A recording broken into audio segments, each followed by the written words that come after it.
Good morning and welcome to Friday Focus. This is a recorded edition again, but it's going out on the 12th of December.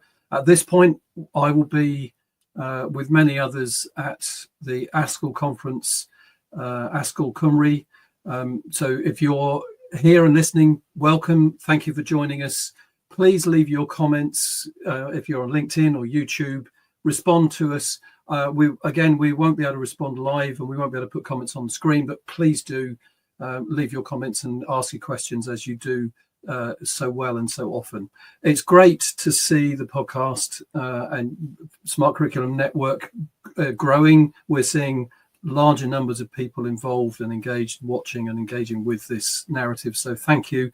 So just at the start point, please do like, share and subscribe wherever you're watching, Spotify, LinkedIn, YouTube or Substack, because it helps us grow. It helps us highlight and champion the work of those people that are coming to speak. And you know, that it's been a real privilege to see this growing. So we're at conference. Yesterday, I was talking to conference about a particular subject, which we'll get into. But here today, my guest is Claire Armitstead, the Director of ASCL Cymru.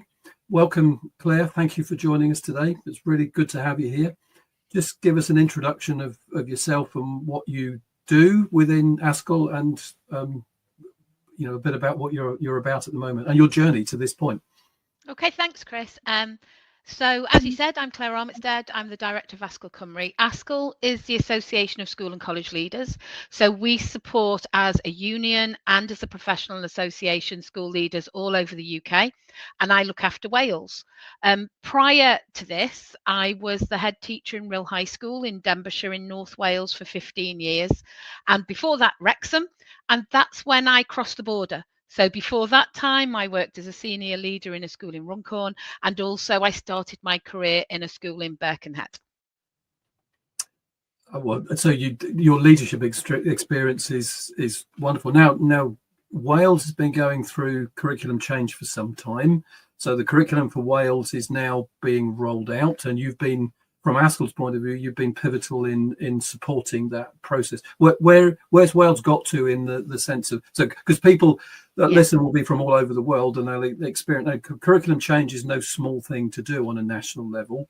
So tell us a little bit about the ambition of it, where it's got to, the challenges and the benefits that it's brought to children in Wales.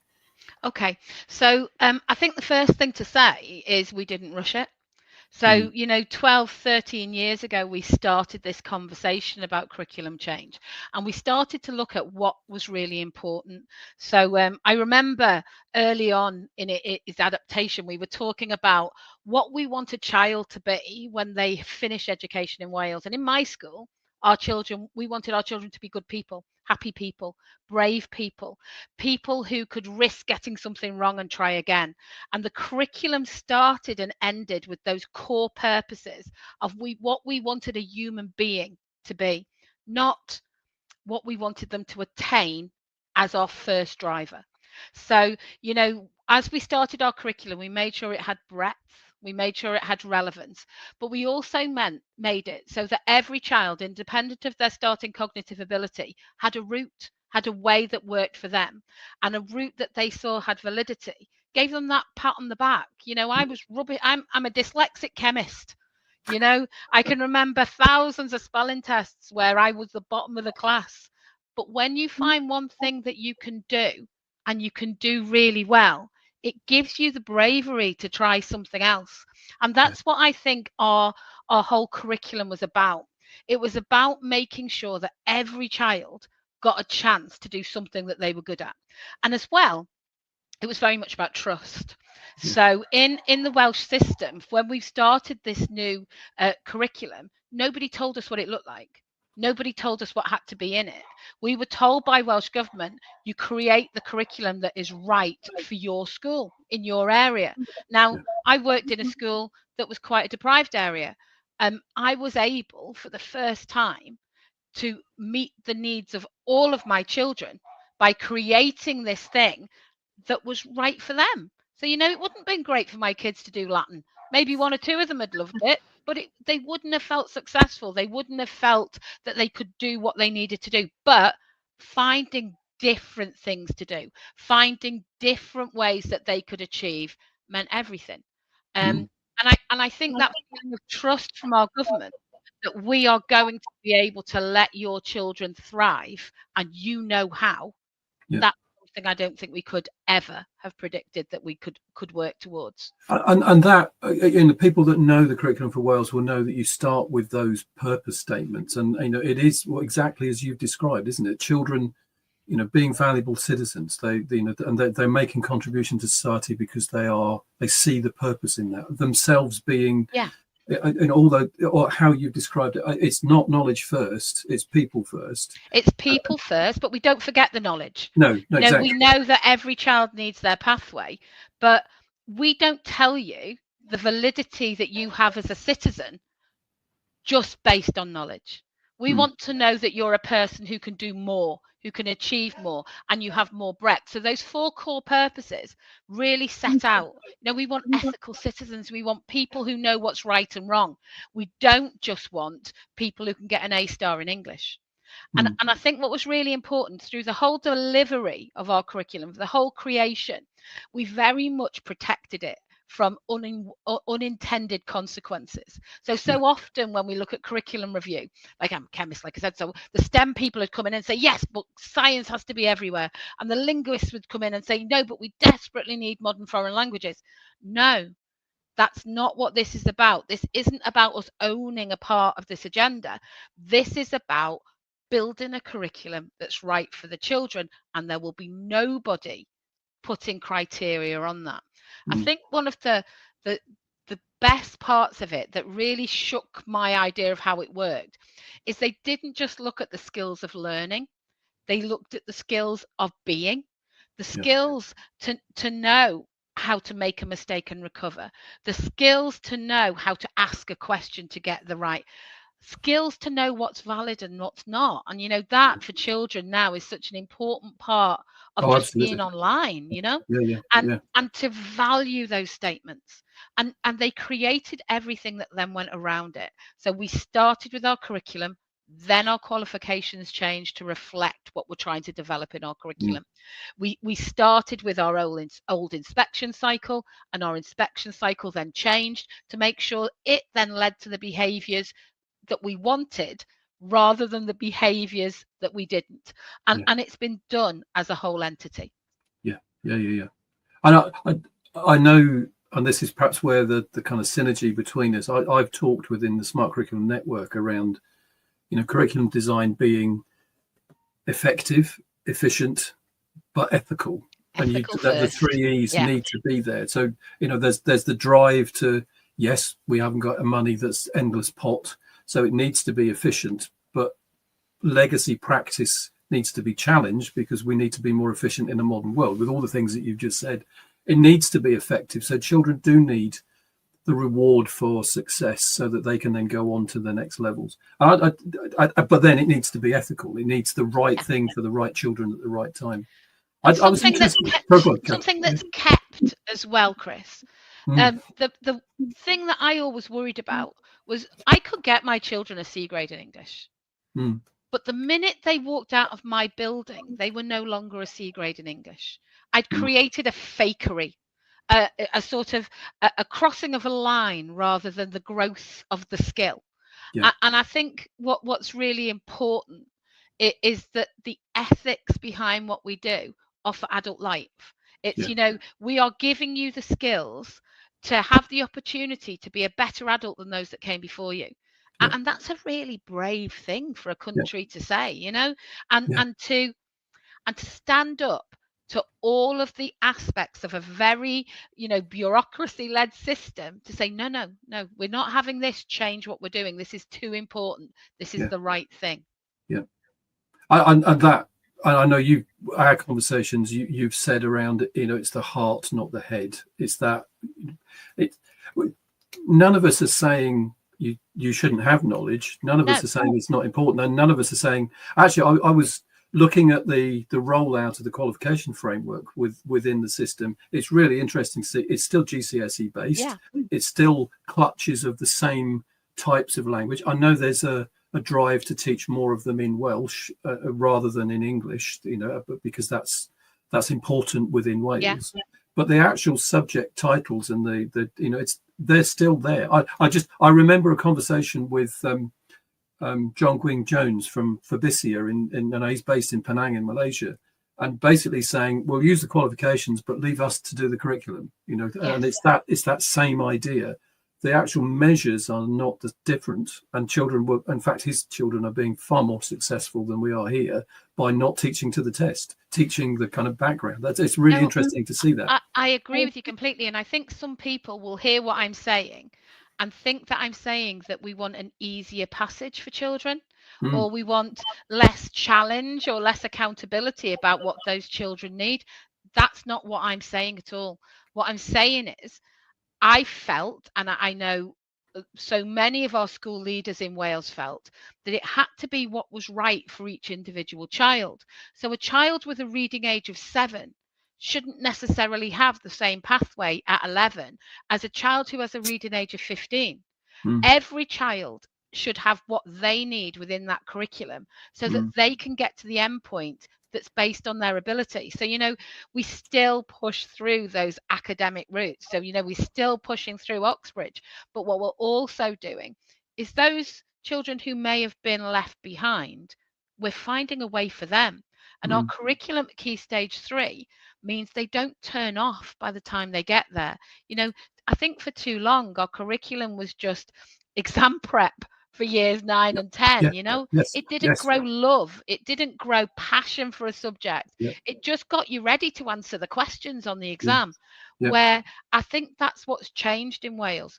Our Key Stage 3 now grows that passion. It grows that want, that need.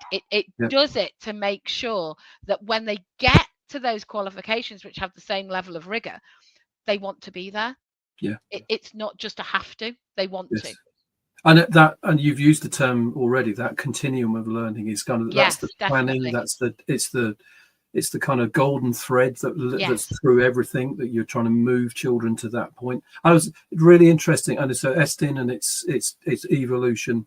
I was talking the other day to an HMI who was effectively talking about the new Ofsted framework and really looking at how they're being trained on SEN. Don't worry about the dogs. I'm sorry, they just keep barking. It's fine. He was talking about how the new framework's looking at alternative provision and SEN, because so much of what you've just talked about to me is what we describe as adaptive curriculum. So it meets the personalised need of children. He was saying, actually, we're finally at the point where the framework is going to respond to that. And I know there's lots of challenge with it and people are unsure about how it's going to work. But this idea of spending lots and lots of money where children don't fit the curriculum, we're not looking at, well, let's change the curriculum so it fits. We've still got the same ambition and it's still going to be effective, but it's the kind of practice. And I know that's part of what I talked about yesterday in the conversation. But that, where is our ambition for the children in that journey? And that's the challenge to leaders, and where ASCL sits in that. And that's why we're having this conversation, isn't it? And if you think about what you just said, then why don't we change the curriculum? If you're in a specific type of school where your children are all cognitively very able, very driven to go through an academic route, in Wales, that's what you deliver, because that's right for your children. However, if you had a more mixed offer, that's what you'd deliver. In a school like a school where I worked, we had to make sure that a significant majority of our children had a route that worked for them. And I think that's what I can't emphasize enough about what's happening in Wales. It's about the leader in that school knowing what's right for the child, and then knowing what's right for that child and providing it. It's not about everybody having everything. So it does mean that financially it does make sense, because you provide the curriculum that your children need. And when you were saying about Ofsted, our inspectorate, we don't have cumulative identifiers. We're not told we're good or that Mm. I can't even remember the new Ofsted ones now. They've changed them all, haven't they? But we don't have that. We have that we are in follow-up or we are not in follow-up, because the narrative of what we do, that explains what we need to do in Wales. So, you know, I when I listen to what's happening in England, I do see something being said as this can't be done, but it has been done. And it's been done 5, 6, 7 years ago. And it hasn't taken the rigor out of inspection. It's made it more effective and more in line with what we're trying to do within our curriculum. That's what I was talking about. Everything lines up. Yeah. And it can be done. I mean, ISI, you know, meets expectations, doesn't meet expectations. It's, you know, so the independent school framework, although I know they're moving to think about grades in certain areas, which I think is actually retrospective, but it doesn't have to be this is a good school, this is an outside, or that's old language, but where we are now, it's this school is doing what it needs to do for your children. End of story. Exactly. And that's what a parent wants to hear. And I suppose one of the other things within our inspection system, it's not done to us, it's done with us. With you. So when the inspectorate come in, we always have a nominee on the inspection who is a representative of the school. But we will do joint lesson observations.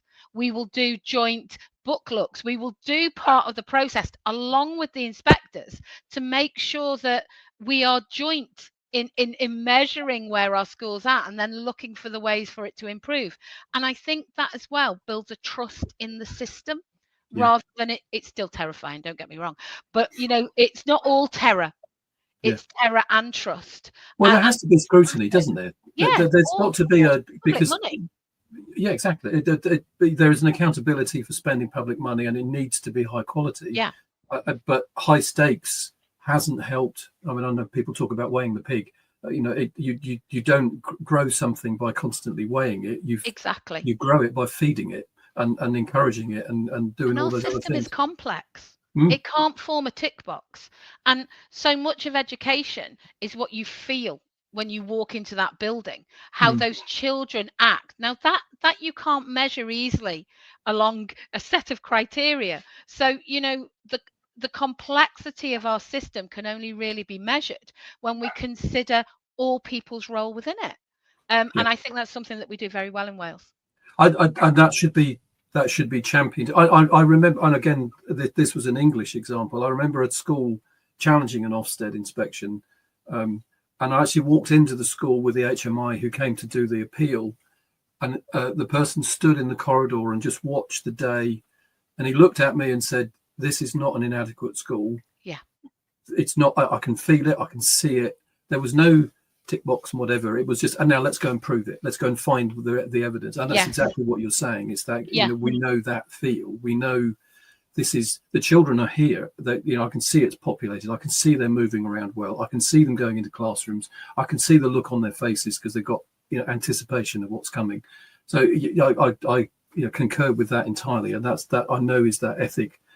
The high stakes has consequences, and we're kind of living with that on the other side of the border. It also questions the positive intent of those in that room. You know, I'm not being funny. There's a hell of a lot easier ways to earn money than to lead a school. And, you know, if we were just there to cover up, you know, we'll go work somewhere else. The reality is that we are there with positive intent for the children we serve. And for someone to accept that and start with that lens, that's what takes away that accountability without value. Absolutely.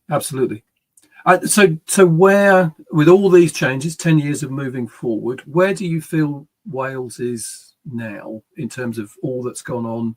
You know, the implementation of Key Stage 4 courses has started this year. So where is it? So for people that are not familiar with that, our curriculum is now mandatory and statutory and is in the system, and it grows and increases annually as it moves up. From sort of September just gone, we've had the first wave of our GCSEs begin. We've got a second wave and a third wave coming up, which should all lead on from the changes to our curriculum. I suppose one of the greatest issues we face in Wales at the moment is that our funding available. So and as you said, Chris, when we're at conference, we launch our manifesto, and in our manifesto there are 4 key points that we need to raise. 2 of them are massive issues. First one being recruitment and retention of staff. We are struggling, particularly at secondary school in Wales, to recruit. And as well, we have a Welsh medium system. So as well, to deliver through Welsh medium, if you want a physics Welsh teacher, you might as well start looking for hen's teeth, because they just don't exist.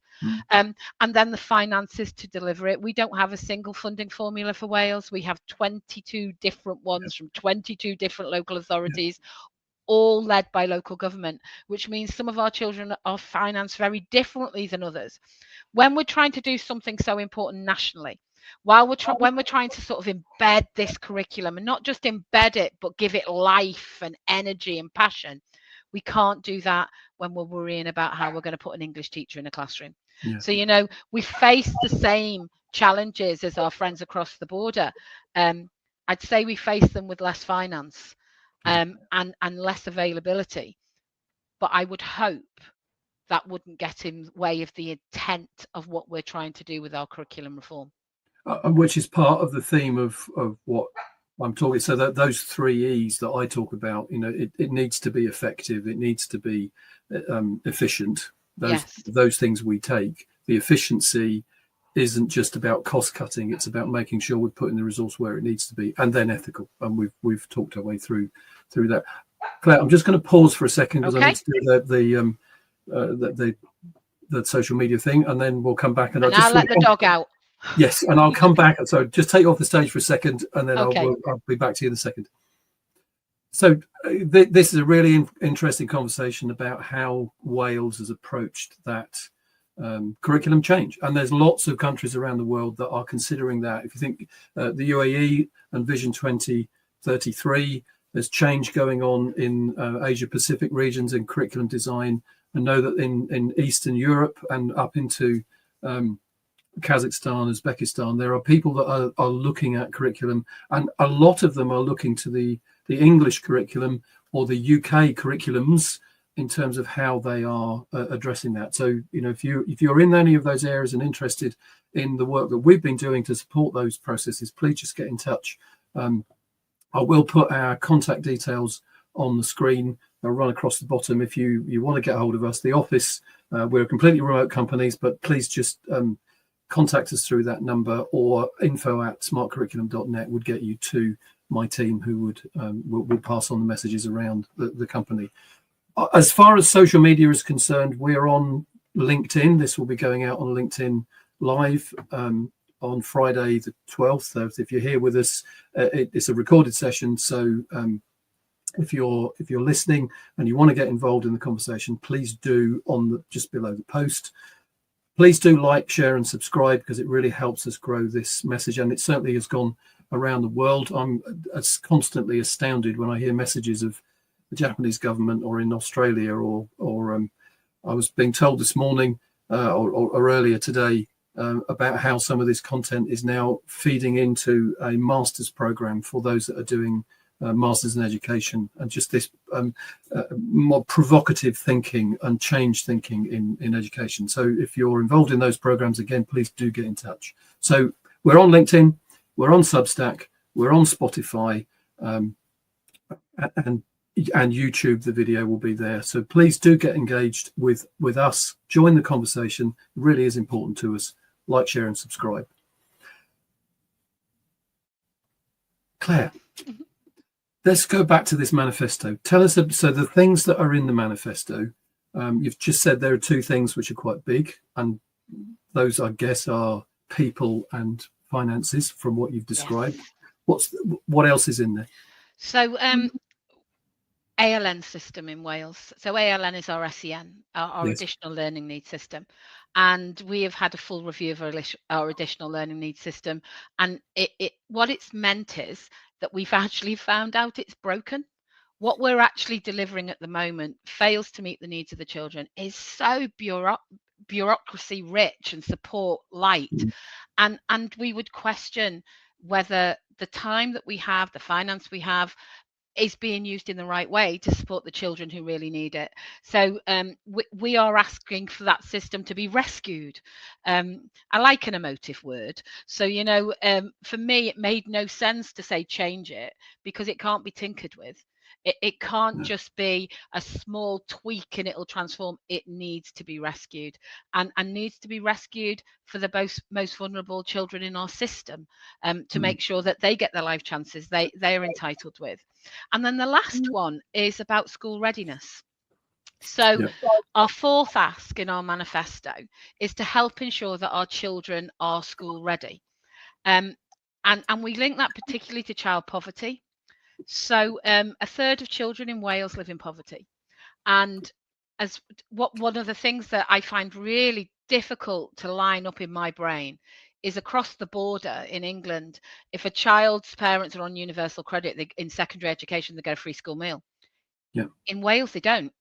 So in Wales, if you're in secondary school and your parents earn £7,401 a year, you have no entitlement to food. And that to me is, especially with the Welsh education system being a moralistic system, it talks about the whole child. But if you're 14 and you're hungry, you can't learn. So, so many of our schools, like they've done in England, we have schools that are now food banks, clothes banks, schools that provide opportunities for children to take on those things in education that usually are financed, but the school finances them for them. And I don't think we can overplay how the role of education has widened. So every time there are funding cuts in national or local levels, our support services step back. But they're our kids. We see them, they're ours. So we step forward and we fill the gap. And what's happened at the moment is, as we fill those gaps, the services keep regressing and we keep pushing forward to the point where we have to consider, are we now doing our core purpose? And I think one of the most terrifying things going forward with funding in schools is we're not far off statutory provision. And I know in my school, statutory provision was wonderful. And, those people did a good job. But my mental health workers did equally a good job. My behaviour support, my additional learning needs, those people took children whose barriers in the way could not be removed and removed them. Those people took children who weren't even able to want to stay alive and gave them a reason to be there. And none of that statutory. And all of that will go as funding is cut more and more. And, none of us went into this profession to watch children suffer. And I can imagine the impact it will have on all our members in Ascol Cymru and across the education system in Wales if we feel we're failing them, if we feel we're not giving them not only what they need, but a reasonable adjustment, some equity to be allowed to perform at the same way as those around them. And I think that'll be our biggest fight forward. But one good thing about Ascol, and I've been a member of this union for 20 years before I came to work for it, is we're never people who say, here's the problem, get on with it and walk away.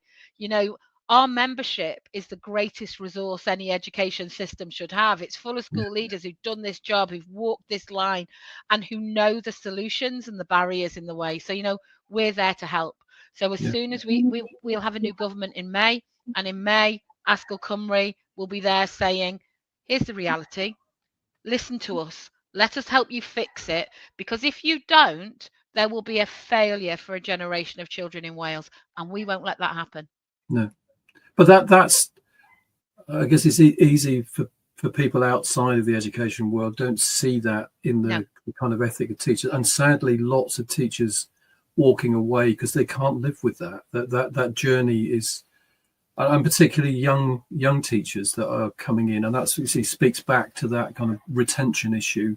And we've got to deal with it. And I mean, my own teaching career was in some challenging schools in England, but in challenging schools, and all those things that, feeding them, making sure their clothes were washed during the day. We ran the laundry services for kids who we'd go and get some kids, and obviously things have moved on a little bit, and there's some challenges around that. But it was as much about the social environment, and not social care, because there are people that are there to do that, as you say, the kind of statutory provision in other places. But CAMS and team around the child, and all of those strategies that came out of those initiatives were about, I want to give you a reason to be here.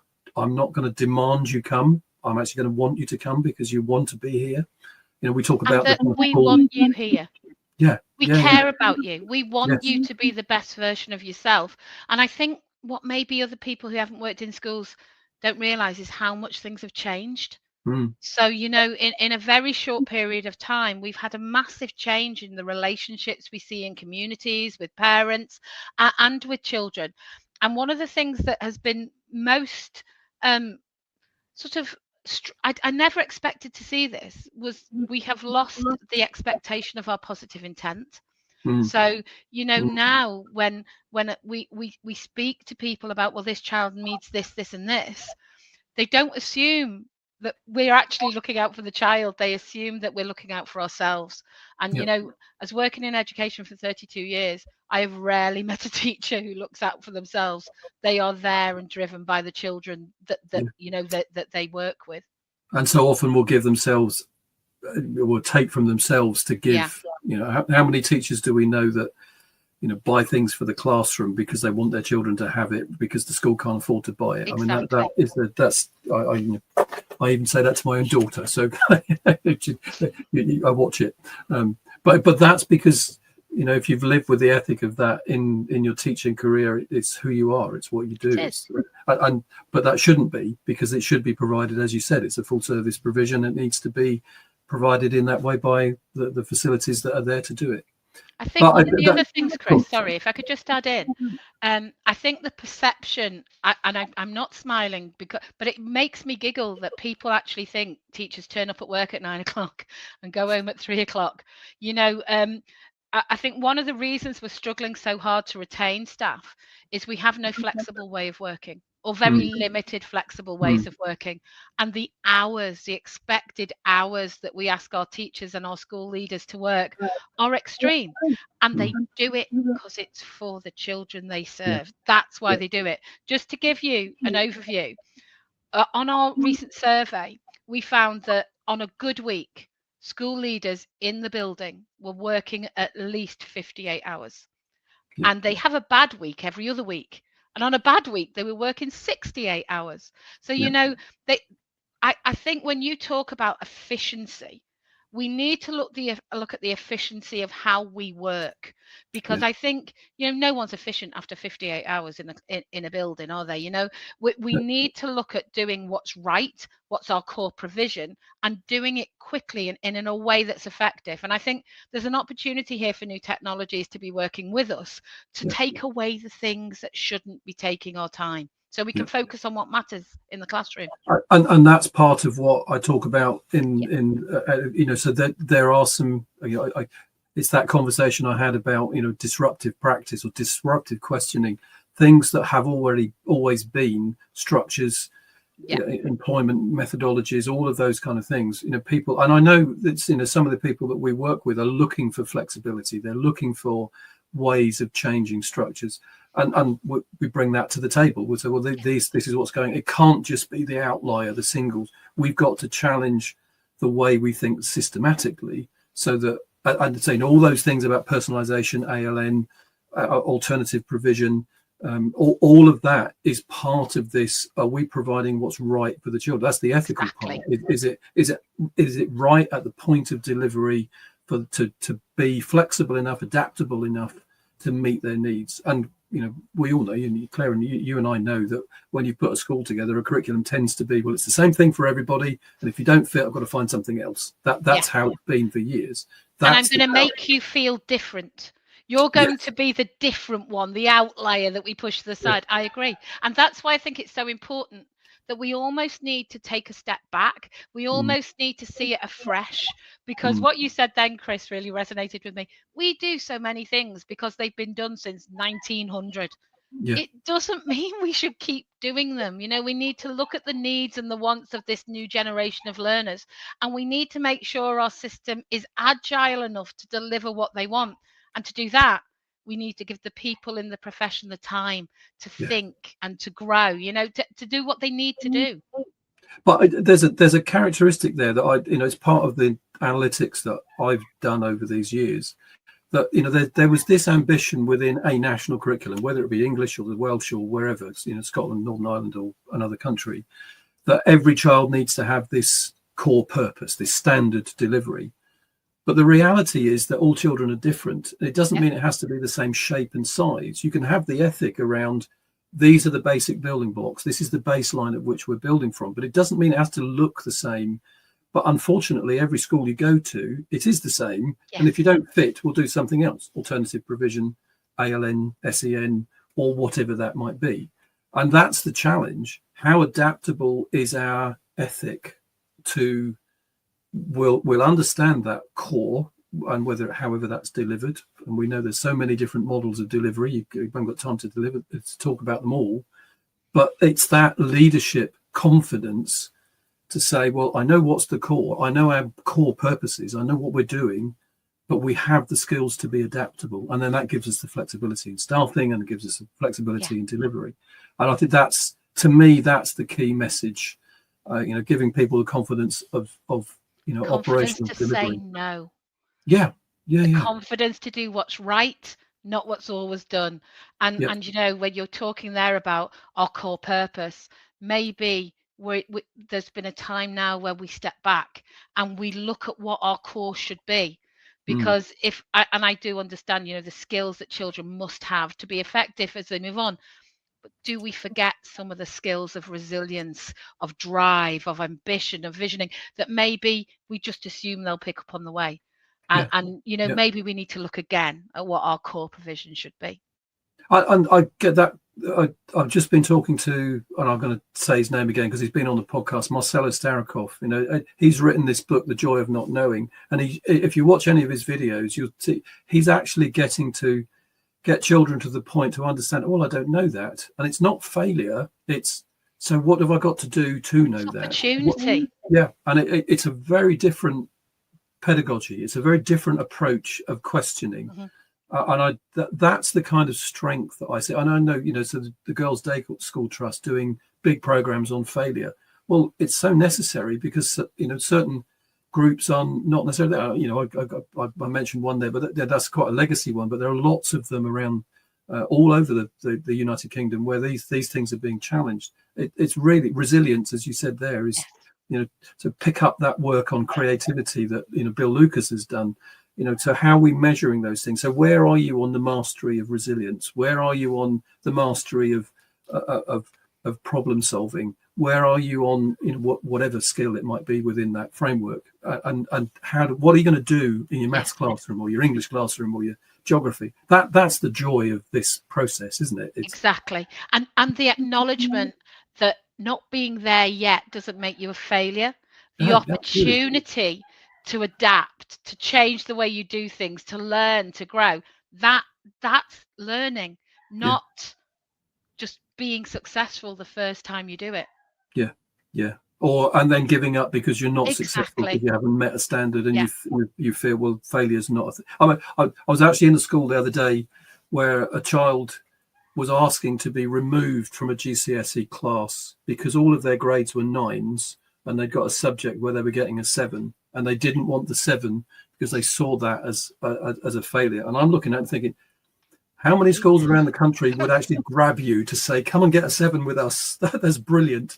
But his perception was that was a failure. And I thought that really hit me, a challenge of that. That's not right. That's, okay, so it's not your strongest subject, but you're doing brilliantly compared with other children in the country. So take that. But that's the perception we've grown. That's the perception we've enabled, and we've allowed it through government, through policy, to be that's how we measure you. So maybe, it's not looking at the core. It's actually looking back at what success actually means. And maybe we start to redefine and question this with children so that they can hold themselves to higher account, which gives everyone the opportunity to grow then. And that's to do with the high ambition of the Welsh curriculum, the curriculum for Wales is There are journeys for everyone. Our success marker is that children are successful, and they're going to get quite well, and they progress, and that's them. They're moving on. Look, it's been a brilliant conversation, Claire. I enjoy it every time we talk. But the kind of last question I ask every guest would be, if you could change one significant thing, what would that be? I know lots of changes gone on in Wales, but where you are now, with all that you can see around the system, your work with leaders in that system, the system leaders, the head teachers, and so on. If you could change one thing, what would you want to influence most? So for me, I'd want to influence the voice of the system. So, we're very lucky. We have a new school improvement system in Wales, which is a self-improving system where the leaders in schools in Wales are the ones who define that success and support each other and collaborate together to achieve that. And that's very new. And my big thing would be to make sure that all of those leaders saw their role in educating all children and supporting each other in its delivery, because that's something we're strong on in Wales. We collaborate well. And I'm going to pinch too, Chris, because I just thought I'd try it. And my second one is I would want poverty to no longer define where a child lives, how that child lives, what they attain, and the life they have. And, we've got so many experts in our systems that want to give those children a different life experience, and to me it's making sure we value those, we invest in those, so there is equity across our system and all children, independent of their social background, get a chance to thrive. And that is going to demand putting the resources that we have in the right place. And that doesn't mean there's equality. It does mean that there is need, and we need to recognise that, don't we? And that's really what we've been saying all the way through this. I think that's really powerful. Claire, thank you for the conversation. Please stay with me for a minute, and I'll come back. I'm going to do the outro and the last bit, but please do stay. Thank you so much for the conversation, and I hope where we stand and this goes out that the conference has been successful, and people have enjoyed the content and walk away with some real positive thoughts on what they're going to do next, and hopefully we can influence some of that change. Thank you. Definitely. Thank you. Thank you. So Claire Armistead, Ascol Cymru, and the conference, you'll be in the middle of that now if you're listening while we're there. So thank you for listening with us. Just some comments as we finish. I've said obviously that the podcast Friday Focus goes out every other week, and we continue over Christmas. We are taking a break on Boxing Day. There won't be a live podcast going out on that day, simply because people need a rest. But we'll be back in January. We're obviously working up to Christmas. Please, there are lots of things going on with the Smart Curriculum Network. If you're on Substack, we are releasing our Leadership Compass premium content podcast, and the deep dive newsletters that I've been putting out on LinkedIn will be moving to Substack. So if you get a newsletter every week, that will be the general one, and it will still be going out every week from LinkedIn. And if you get it by email, then thank you for your comments. We really appreciate the feedback that we're getting. But certainly, and actually the next one will be sort of around the English Curriculum Assessment Review. We're just doing a series on that, on the 3 key stage dimensions, key stage 1 to 3, 4 and 5. But please get involved, come and join the conversation. If you're getting the email for the newsletter, we're going to shift some of that stuff onto Substack if you're a Substack user, and there'll be general content, and there is some premium content that we put there, and some of the deeper dives will be available to you. I will, because we are working on it now, I'm going to put on the screen the Efficient School book. It's out there and it's selling, and it is one of the 3 balances that we've been talking about. If you haven't seen it so far, please just use the QR code on the screen. And I'm working on the next edition, which hopefully will be out in March. It will be not just an ebook, but it will be a printable copy called The Perfect Timetable. So that's book number 2 in the Smart Curriculum series. Will be out very soon. So it should be at the publishers in December, and then hopefully will be out in March. That is a wrap for today's conversation. Thanks to Claire for a really good conversation about the curriculum for Wales and what's happening there. There's some bigger pictures, bigger things that we are talking about. Please get involved in the conversation. Thank you for being here. We'll see you all again soon. Thank you.